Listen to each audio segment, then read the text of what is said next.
呢度咧問8嘅222次咧乘翻呢個5嘅666次，究竟係幾多啦？咁就其實咧都係圍繞住兩個做法啫，一係你就可以睇下可唔可以將呢兩個咧變咗做2嘅唔知幾多次乘翻2嘅唔知幾多次之後咧，就等於翻2嘅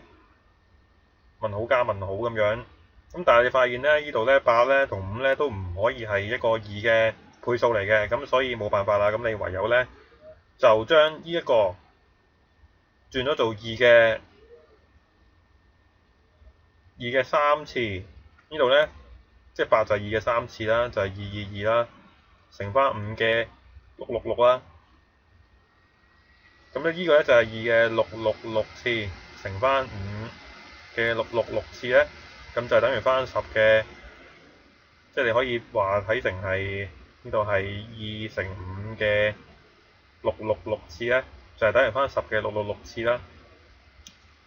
咁所以咧就係 A。